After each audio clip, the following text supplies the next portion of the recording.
እንደምን ቆያችሁ? እንደምን ዋላችሁ? እንደምን አደራችሁ?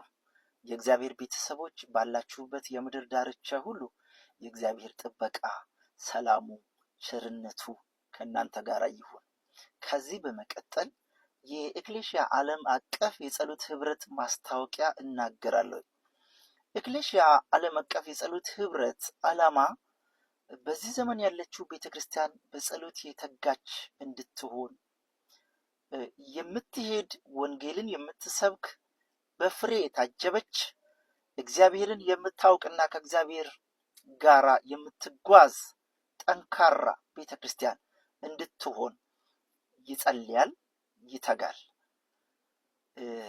የኤክሌሽያ ዓለም አቀፍ የጸሎት ህብረት መሪ ጥቅስ ማርቆስ ወንጌል 13:33 ላይ ያለው ጌታ ኢየሱስ ክርስቶስ የሰጠን ትእዛዝ ጊዜው መቼ እንዲሆን አታውቁምና ተጠንቀቁ፣ ትጉ፣ ጸልዩ ይላል።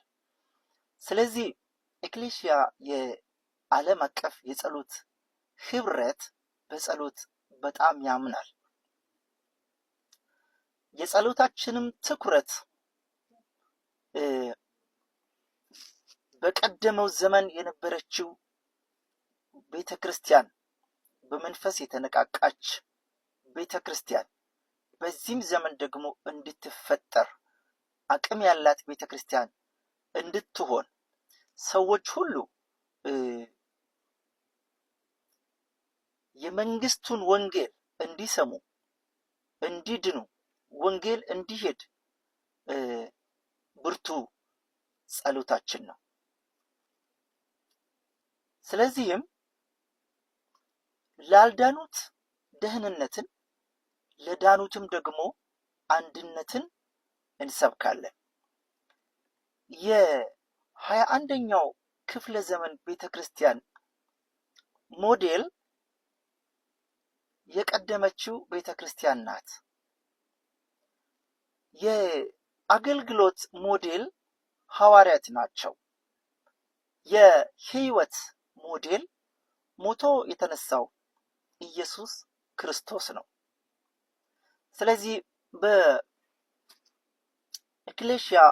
ዓለም አቀፍ የጸሎት ህብረት ውስጥ ለመቀላቀል የምትፈልጉ ሁላችሁም አንድ ነገር ማድረግ ይጠበቅባችኋል። ባላችሁበት አጥቢያ ወይንም ባላችሁበት ቤተክርስቲያን አክቲቭሊ ጌታን የምትከተሉ የምታመልኩ እና እግዚአብሔርን የምታገለግሉ ልትሆኑ ይጠበቅባችኋል። ሌላው በኤክሌሽያ ዓለም አቀፍ የጸሎት ህብረት በጣም የተከለከለው የትኛይቱንም ቤተክርስቲያን ጉድለት የማንንም ግለሰብ ደካማ ጎን እገሌ እገሊት ወደቀ ተነሳ በሚል አሉባልታ ወደ ጊዜያችንን ከማባከን ይልቅ ለሰው ዘር ሁሉ በመጸለይና በመማለድ ከእግዚአብሔር ሐሳብ ጋር አብሮ መጓዝ ዘመኑን የዋጀ አስተሳሰብ ነው ብለን እናምናለን። ስለዚህ በኤክሌሽያ ዓለም አቀፍ የጸሎት ህብረት ውስጥ ለመቀላቀል የምትፈልጉ በዓለም ዙሪያ ያላችሁ ወንዶች፣ ሴቶች ልጆች እንድታገኙን በውስጥ መስመር እንድታናግሩን በጣም እናበረታታለን። እና ጌታ ኢየሱስ ክርስቶስ ሲመጣ ለመነጠቅ እና በሺህ ዘመነ መንግስቱም ደግሞ ከሱ ጋር አብረን ለመካፈል ያብቃን ሲል የኤክሌሽያ ዓለም አቀፍ የጸሎት ህብረት መልካም ምኞቱን ይገልጻል። ማራናታ፣ ጌታ ኢየሱስ ክርስቶስ በቅርቡ ይመጣል። አሜን።